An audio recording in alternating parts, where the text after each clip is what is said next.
नमस्कार, आप देख रहे हैं प्राइम न्यूज और मैं हूं आपके साथ आलोक शुक्ला। यूपी प्राइम में आप सबका स्वागत है। मुख्यमंत्री योगी आदित्यनाथ मेरठ पहुंचे। उन्होंने यहां सरदार वल्लभ भाई पटेल एग्रीकल्चर यूनिवर्सिटी में वेस्ट यूपी के सबसे बड़े सेंट्रल लाइब्रेरी समेत अन्य कई योजनाओं का लोकार्पण और उद्घाटन किया। इस दौरान सीएम ने आयोजित 3 दिवसीय कृषि प्रदर्शनी का भी अवलोकन किया है। सीएम योगी ने कहा कि किसान अपनी फसल का खुद मालिक है, वो तय करेगा कि उसकी फसल के दाम क्या होने चाहिए। योगी आदित्यनाथ ने कहा कि कुछ लोगों को किसानों के विकास में परेशानी हो रही है, इसीलिए वो किसान आंदोलन के बहाने षड्यंत्र रच रहे हैं।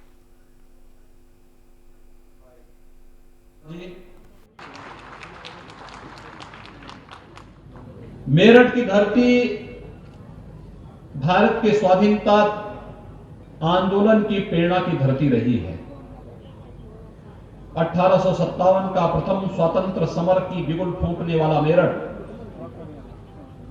देश के अंदर क्रांति का बिगुल बजाने वाला मेरठ, आज जब उसे स्वतंत्र भारत में अवसर प्राप्त हुआ तो हमारे पश्चिमी उत्तर प्रदेश के किसानों ने अपने परिश्रम से, अपने पुरुषार्थ से भारत की खाद्यान्न की आपूर्ति को सुनिश्चित करते हुए भारत को खाद्यान्न के क्षेत्र में आत्मनिर्भर करने का भी बहुत बड़ी भूमिका का निर्वहन किया। और भाइयों बहनों, मैं इसके लिए अपने अन्नदाता किसानों का हृदय से अभिनंदन करता हूं, जिन्होंने भारत को खाद्यान्न आत्मनिर्भरता में, पश्चिमी उत्तर प्रदेश के हमारे किसानों का बहुत अभिनंदनीय योगदान है इसमें। और इसी स्मृति में हमारी सरकार ने यहां की गंग नहर के किनारे कावड़ का एक अतिरिक्त लेन बनाने का निर्णय किया। इसमें अभी हम लोगों ने 600 करोड़ रुपए से अधिक की सहमति की है और इसे भी महान किसान नेता और देश के पूर्व प्रधानमंत्री चौधरी चरण सिंह जी की स्मृति को समर्पित किया है। हम जानते हैं यहां का किसान मेहनत भी करता है। भारत की एकता और अखंडता के लिए जब भी आह्वान होता है तो समर्पित भाव के साथ आगे आकर के योगदान देता है। और खेती किसानी के बाद जो समय बचता है वो अपनी आस्था को व्यक्त करने के लिए, आराध्य तीर्थों के लिए, और सावन के महीने में तो कावड़ यात्रा में यहां के किसानों को झूमते हुए देख करके मुझे भी स्वयं आनंद की अनुभूति होती है। इसीलिए मैं भी उस समय अपने आप को रोक नहीं पाता। पश्चिमी उत्तर प्रदेश के अन्नदाता किसानों ने, यहां के नौजवानों ने, यहां की बहन बेटियों ने, माताओं ने, यहां के विद्वानों ने, यहां के हर तबके के लोगों ने देश के विकास के लिए जो अपना योगदान दिया है, उस योगदान के प्रति शासन भी कृतज्ञता पूर्वक अपना कार्य कर सके। और भाइयों बहनों, केंद्र और प्रदेश सरकार इसी भाव के साथ कार्य कर रही है। यह कृषि और प्रौद्योगिकी विश्वविद्यालय जो सरदार वल्लभ भाई पटेल के नाम पर बना है, याद करिए, यह भी भारतीय जनता पार्टी की सरकार ने यहां पर दिया था, लेकिन इसकी प्रगति एक प्रकार से थम सी गई थी और फिर से भारतीय जनता पार्टी की सरकार आई। मैं कृषि मंत्री साई जी को और कृषि राज्य मंत्री श्री लाखन सिंह जी को हृदय से धन्यवाद देता हूं कि उन लोगों ने कृषि और कृषि शिक्षा के क्षेत्र में एक नया अभियान प्रारंभ किया है। और वो अभियान, क्योंकि जब हमारे किसान को नई तकनीक मिलेगी, हमारे किसान को समय पे बीज और खाद की उपलब्धता होगी, तो वह इस धरती से केवल फसल ही नहीं, सोना पैदा करने की क्षमता रखता है। और हमारा अन्नदाता किसान जब भी उसे अवसर मिला है तब वो इसने करके दिखाया है। भाइयों बहनों, प्रदेश के अंदर आपने इस बात को देखा होगा, पिछले 3 वर्षों के दौरान गन्ना किसानों को 1,12,000 करोड़ रुपए का गन्ना मूल्य का भुगतान प्रदेश सरकार ने करवाया। चौधरी चरण सिंह जी की तरफ भूमि की चीनी मिल, रमाला चीनी मिल, 40 वर्षों से मांग हो रही थी। कि यहाँ पे चीनी मिल का विस्तारीकरण होना चाहिए, चीनी मिल में नए सिरे से इसमें नई तकनीक के साथ इसे चलाया जाना चाहिए।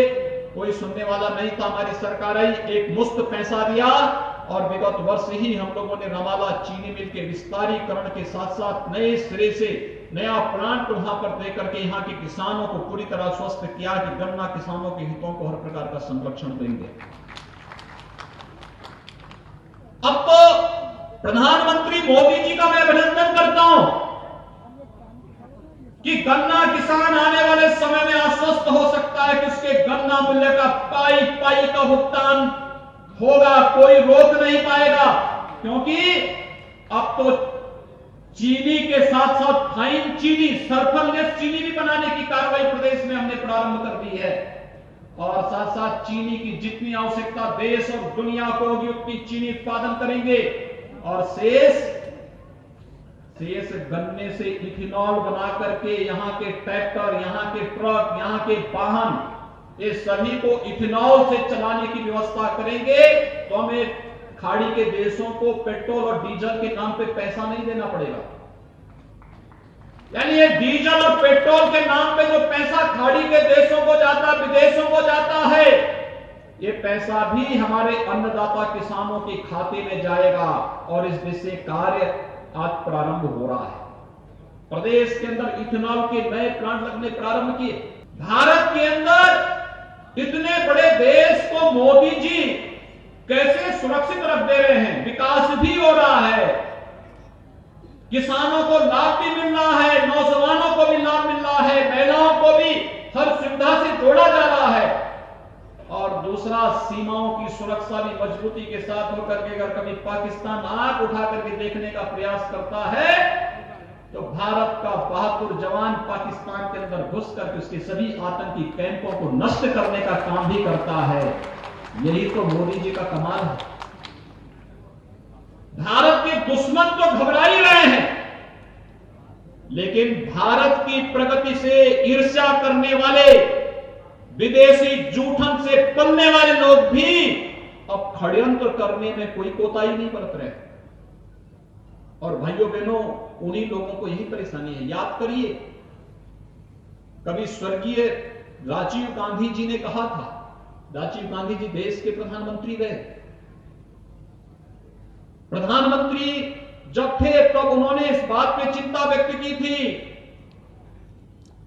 कि दिल्ली से 100 रुपया आता है लेकिन एक किसान और एक मजदूर तक पहुंचते पहुंचते वह केवल 10 रुपये रह जाता है। ये 90 रुपया कौन चढ़ कर जाता है? ये वही चढ़ कर जाते हैं जो आज किसानों की प्रगति और देश की प्रगति पर हो हल्ला करके देश के अंदर गुमराह करके अव्यवस्था और अराजकता का माहौल पैदा करने का प्रयास कर रहे हैं। उत्तर प्रदेश के डिप्टी सीएम दिनेश शर्मा आज जौनपुर पहुंचे, जहां उन्होंने पूर्वांचल विश्वविद्यालय में शिक्षा विभाग के अधिकारियों के साथ बैठक की। बैठक के बाद डिप्टी सीएम एक निजी कार्यक्रम में शोक संवेदना व्यक्त करने भी पहुंचे, जहां उन्होंने गरीबों को कंबल वितरण किया। इस दौरान डिप्टी सीएम ने कहा कि भविष्य में पठन पाठन का संपादन कैसे हो, इसके लिए सरकार पूरी तैयारी कर रही है। उन्होंने कहा कि जौनपुर में कोविड से डीआईओएस की मौत के बाद खाली चल रहे पद के लिए नाम भेज दिया गया है। जल्द ही नए डीआईओएस आ जाएंगे। और किसान आंदोलन पर बोलते हुए उन्होंने कहा कि भारत सरकार के दरवाजे हमेशा वार्ता के लिए खुले हैं।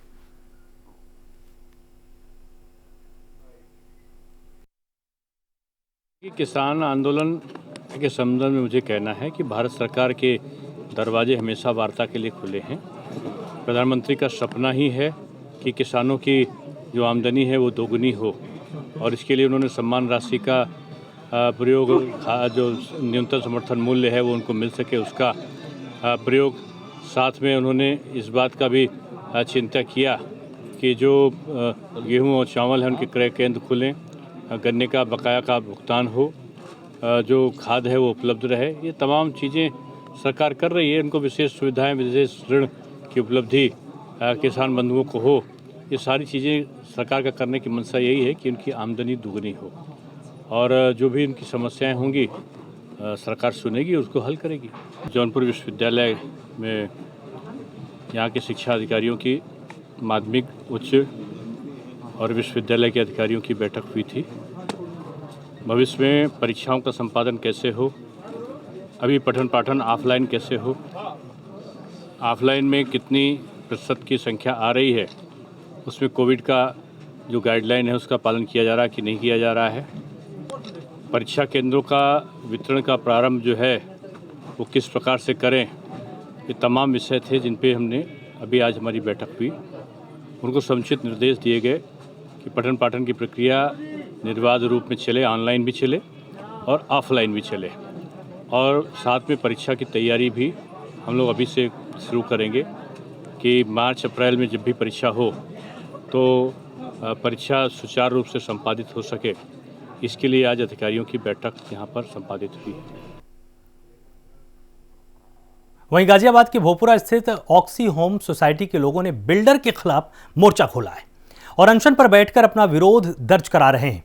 लोगों का कहना है कि बिल्डर की तानाशाही लगातार जारी है। बिल्डर एक तो इनको RWA बनाने नहीं दे रहा, दूसरे लगातार मेंटेनेंस में बढ़ोतरी कर रहा है। प्रदर्शनकारियों ने कहा कि अगर बिल्डर की मनमानी खत्म नहीं हुई तो उनका अनशन और बढ़ जाएगा। बिल्डर ने बहुत ज़्यादा अपनी मनमानी कर रखी है।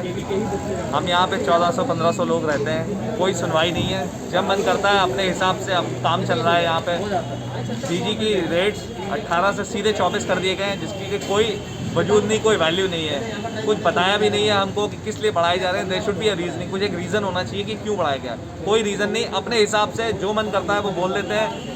आदेश लागू हो जाता है जैसे डिक्टेटरशिप चल रही हो। आज बोल दिया कि कल से तुम घर से नहीं निकलो तो घर से ही नहीं निकलोगे, उनका इस तरह से आदेश है।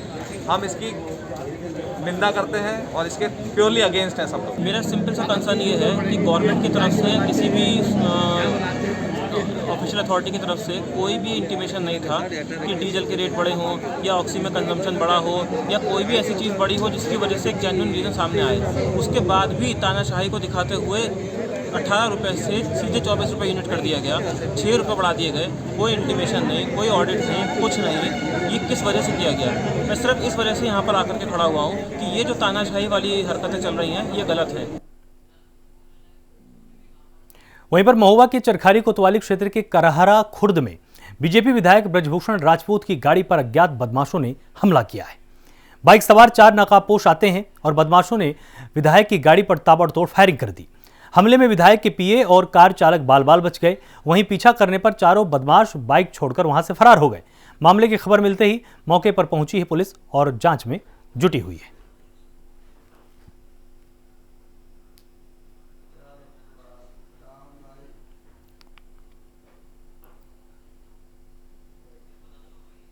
कृषि कानून के खिलाफ किसानों का प्रदर्शन लगातार जारी है, जिसको लेकर राजनीति भी गर्म होती जा रही है। सपा एमएलसी और प्रवक्ता सुनील सिंह साजन ने बीजेपी पर हमला बोला है। सुनील सिंह साजन ने कहा है कि देश का किसान ठिठुरन भरी ठंड में सरकार से अपनी जायज मांगों के लिए लगातार धरने पर है, लेकिन सरकार किसानों के आंदोलन को दबाने के लिए तरह तरह के हथकंडों का इस्तेमाल कर रही है। सुनील सिंह साजन ने कहा कि हम जानते हैं कि जिन तथा कथित राष्ट्रवादी सरकारों को किसानों में नक्सल और देशद्रोह दिखता है, उनके डीएनए में सावरकर और गोडसे का डीएनए है।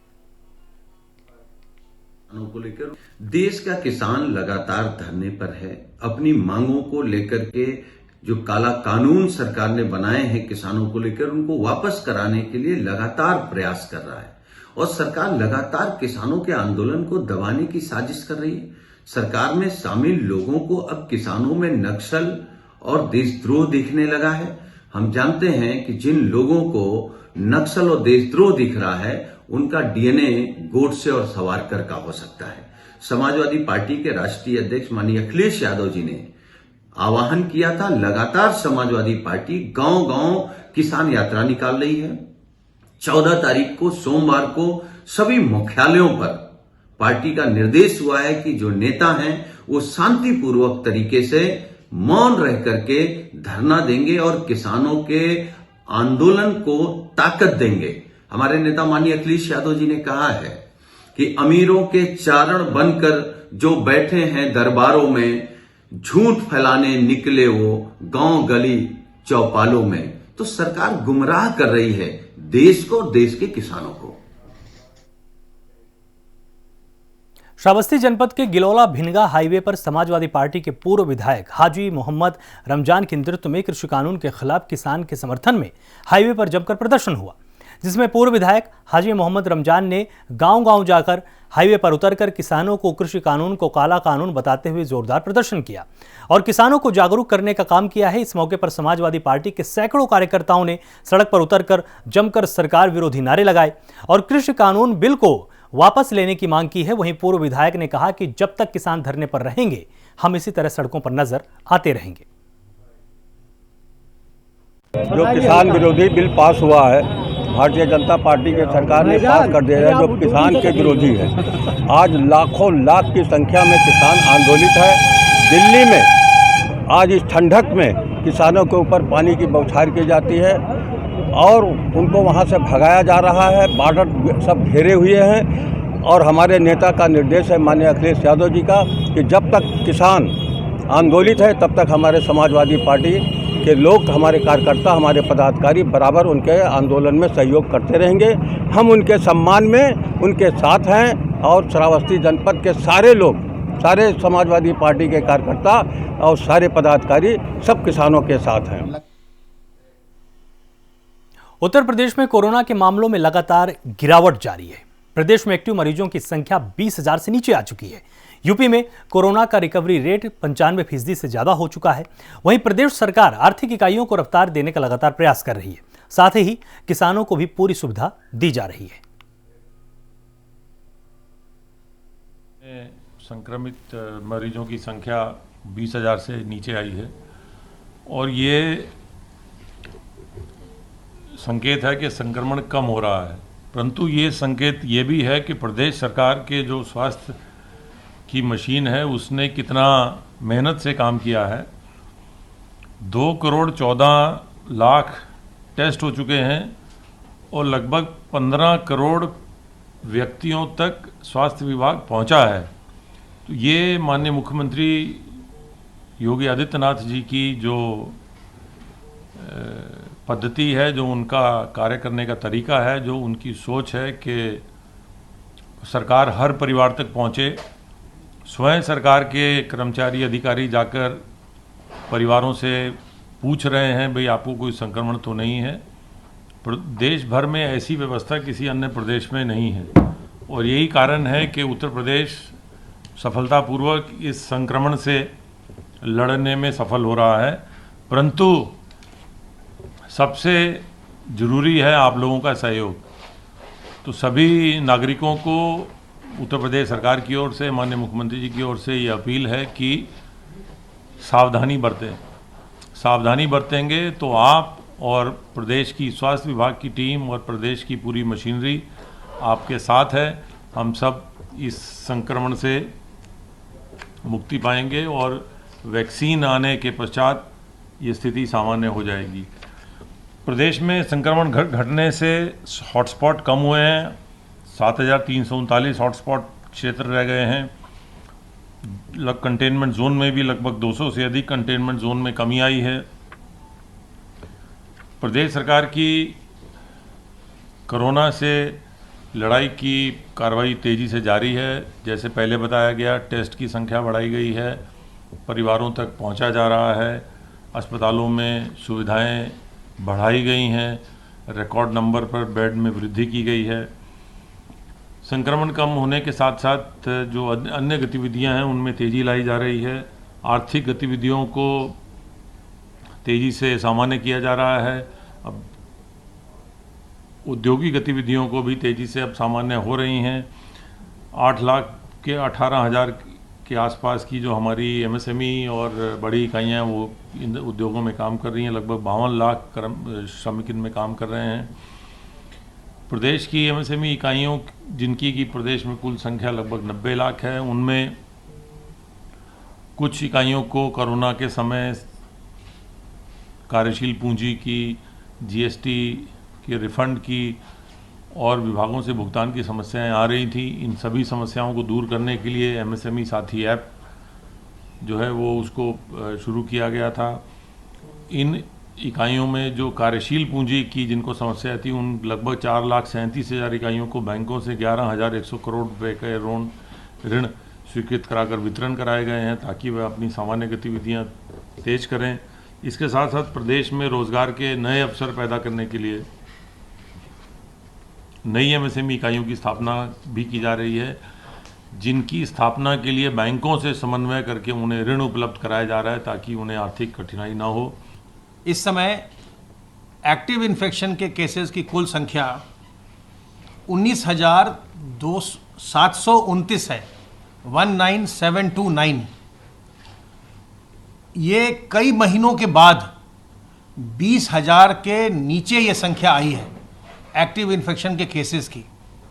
पिछली बार 20 जुलाई को एक्टिव इन्फेक्शन के केसेस की संख्या 20,000 से कम थी और लगभग 5 महीने के बाद हम पुनः उस संक्रमण के उस निचले स्तर पर आए हैं। और ये संभव हो पा रहा है आप लोगों के सूझबूझ के कारण और उत्तरदायित्वपूर्ण व्यवहार के कारण।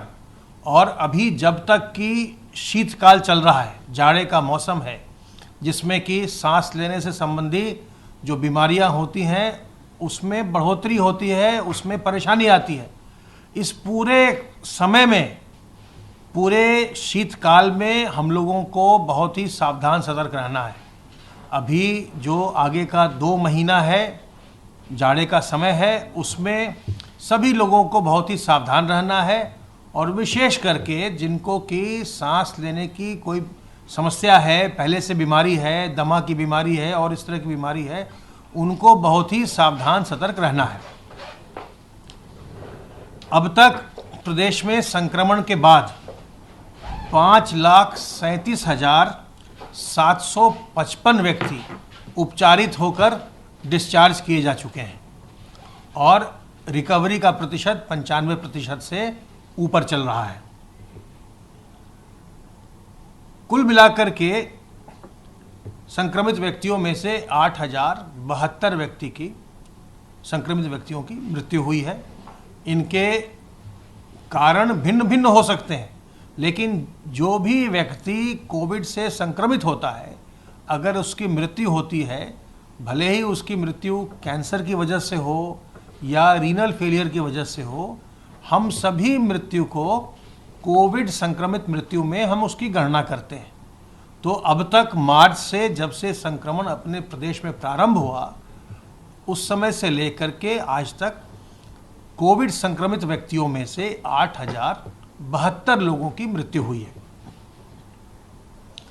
कल प्रदेश में 1,56,023 सैंपल की जांच की गई और अब तक कुल मिलाकर के 2,14,15,257 सैंपल्स की जांच की जा चुकी है। कल जिलों के द्वारा RT-PCR की प्रयोगशालाओं को 62,982 सैंपल्स भेजे गए। जो हमारे 19,729 एक्टिव केसेस हैं इस समय, उनमें से 8,929 होम आइसोलेशन में। मऊ के शहर कोतवाली थाना क्षेत्र के संगीत पैलेस के पास एक बस ने स्कॉर्पियो को टक्कर मार दी। इसके बाद स्कॉर्पियो सवार दबंगों ने बस ड्राइवर को बस से नीचे उतारकर जमकर उसकी पिटाई की, जिसका वहां से गुजर रहे राहगीर ने वीडियो बनाकर सोशल मीडिया पर डाल दिया। बस के ड्राइवर का आरोप है कि घोसी के विधायक विजय राजभर के साथ रहने वालों ने उनके साथ जमकर मारपीट की है, लेकिन घायल बस ड्राइवर ने किसी के खिलाफ कोई शिकायत दर्ज नहीं कराई।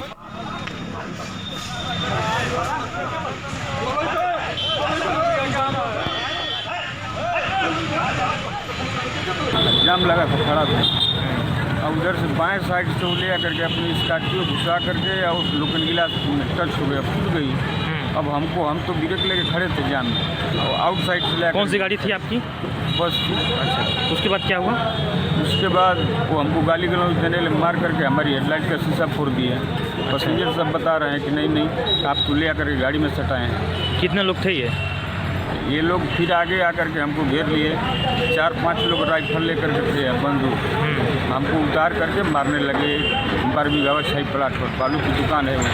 हमारा ड्राइवर हमको फ़ोन किए हैं कि भैया एक स्कॉर्पियो जो रोड बन रहा है पुरानी तहसील के यहाँ, दाहिने से निकलना चाहिए, वो बाएं से निकल रहे थे, दाहिने से भी जाम लगा हुआ है, बाएं से गाड़ियाँ निकल रही थी, परमस्थान से मेरी गाड़ी आ रही थी भीटी की तरफ, वो उससे बाएं से निकल रहे थे गलत रूट से, और बस में उनका बाएं दाहिने का लुकिंग गिलास टूट गया। ड्राइवर फ़ोन किया, हमने कहा ठीक है बता दो हम आ रहे हैं, तो उनका बनवा देंगे हम। तो जैसे हम संगीत पैलेस के पहुँचे, वहीं उनका ड्राइवर लाठी निकाल करके तो गाड़ी का हेडलाइट फोड़ दिया। और दूसरी बात, हमारे पहुंचने के बाद मैं कहा भैया मैं आ गया हूं, तो वहाँ सूरज राय उतरे, दौड़ते हुए 3 राइफल थी और बट से ये लोग मारने लगे वहाँ पटक पटक कर, जिसका वीडियो भी कुछ लोग वहाँ की पब्लिक बनाई है। और वो बहुत मारे ड्राइवर को, मार करके उसका सर फाड़ दिए। ये सूरज राय कोई दबंग प्रकृति के हैं क्या? मैंने पूछा भैया आप कौन है, तो कहे कि मैं विजय राजभर के साथ रहता हूँ, विजय राजभर के आदमी हम ठेकेदार हैं। अच्छा, हाँ, गाली गुप्ता हमको भी ये लोग दिए। विजय राजभर कौन? ये विधायक जो हैं हमारे घोसी विधायक हैं। तो ये लोग बताया कि हम आदमी, फिर उनके लोग भी पहुंच गए वहाँ, जैसे नन्हे वगैरह लोग उनके हैं, सारे लोग उनके विधायक के साथ रहते हैं, तो वो लोग भी वहाँ पहुँच गए। इसलिए कन्फर्म हो गया कि लोग ठेकेदार हैं और उनके साथ हैं। और उनकी गाड़ी पर पास भी लगा हुआ है 3 राइफल है, जिसमें वीडियो भी लोग बनाए वहाँ के लोग। हमने तो भाई समझाते चलते हार गए, लेकिन लोग माने नहीं, बहुत मारे हैं। और वीडियो आपके पास होगा तो देख लेंगे। तो अब देखने वाली बात होगी कि इस तरह की तस्वीर सामने आने के बाद पुलिस क्या कार्रवाई करती है। फिलहाल यूपी प्राइम में सिर्फ इतना ही। आप लगातार देखते रहिए प्राइम न्यूज़। नमस्कार।